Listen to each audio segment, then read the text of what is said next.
Hi students, this is a video going over Chapter 8, Section 1, Settling Along the Huang River. This begins on page 254 of our textbook. As I read, you are going to be following along in your book, and then you will also pause and summarize each subsection on your notes document. This is just like we did in the Indus Valley. So we have our first section, Geography of China, is the title here. Geography of China is in red here. The first subsection is river systems, and so the first subsection here is river systems, and you will write the summary, the key points right here, okay? All right, here we go. Chinese civilizations arose along the Huang River, also called the Yellow River. By around 5000 BCE, farmers had settled in a number of villages in this river valley. Over time, powerful rulers united these villages to create large kingdoms. Among these, the Shang Kingdom rose to become the most influential. Geography of China. Today, the country of China is a huge land, similar in size to the United States. Much of China is covered by rugged mountains and vast deserts. Despite the challenges of the geography, early people found the resources they needed along China's river valleys. River systems, first subsection. Rivers helped China's development just as they aided the development of civilizations in Mesopotamia, Egypt, and India. China has two main rivers, the Huang and the Huang. They provide water for farming. People move goods along these waterways. So key thing, we have the Huang and the Huang. Both rivers begin in the high mountains of western China. The Huang is China's longest river, but the Huang River was especially important to China's early history. It flows east to the Yellow Sea. Along the way, the river crosses the flat North China plain. Winds from the Gobi Desert blow loess onto the Huang River Valley. Loess is a fine dust-like material that can form soil. The Huang River cuts through deep deposits of loess and picks it up. The loess makes the river muddy and turns the river yellow. The name of the Huang River comes from this mud. In Chinese, Huang means yellow. When the river overflows its banks, it deposits the loess on the surrounding plain. This fertile soil makes the North China plain well suited for agriculture. Even with simple tools, ancient farmers could easily plant their crops in the soft soil.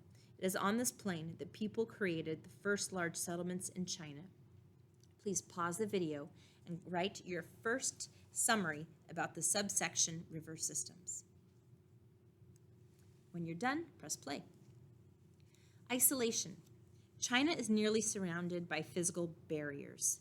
Two great deserts, the Taklamakan and the Gobi, lie to the north and west of China. The towering Himalayas form a wall between China and India. To the south lie more mountains, and to the east stretches the vast Pacific Ocean. Travel and trade between China and other civilizations was difficult. Some early innovations, such as the domesticated horse and the chariot, may have come to China from Western Asia. However, ancient China was largely cut off from other civilizations. It developed its own traditions and way of life.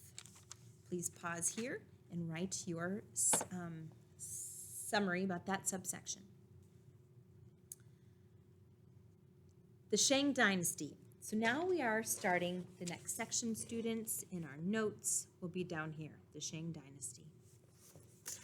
From the early settlements along the Huang River, the Shang Kingdom rose to dominate a large part of the region.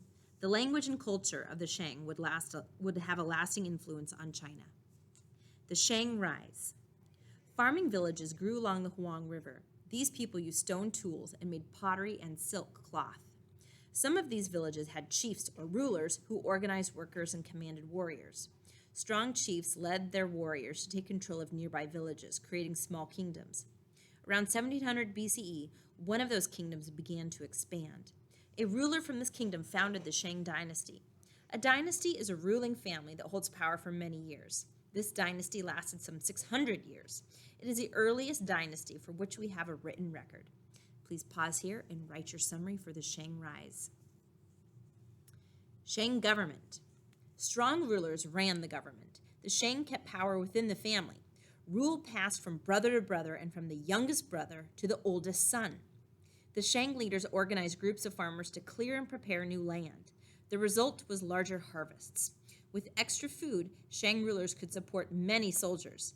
They attacked neighboring lands and expanded their territory. Soldiers fought with bows, lances, and bronze axes. Some rode into battle in chariots. Shang rulers used their wealth to build a number of large walled cities. They also tried to control the floods along the Huang River. They built dikes or walls to hold back water. Please pause and write your summary about the Shang government. Writing. The earliest written records from China are oracle bones from the Shang dynasty. Oracle bones are animal bones or turtle shells carved with written characters that the Shang kings used to try to tell the future. Questions were written on the bone, which was heated until it cracked. The king or priest would interpret the cracks to get an answer. No one knows exactly how the cracks were read. At times, the Chinese also used oracle bones to record important events related to their questions. From these written records, scholars have learned much about ancient China and its rulers. Now would be a good time to pause and take a look at the image on page 256 about the oracle bones. Here it talks a little bit more about the heating until it cracked, and then they would interpret what the cracks mean to try to tell the future. So here we have the Chinese writing on it, and we have a little key about the breakdown of what the different characters mean. To continue, the Shang did not use an alphabet for their written words, which are called characters. Instead, some characters were pictographs, that is, pictures that represent words or ideas. Other characters were a combination of symbols. Some symbols stood for the meaning of the word, while others represented the sound.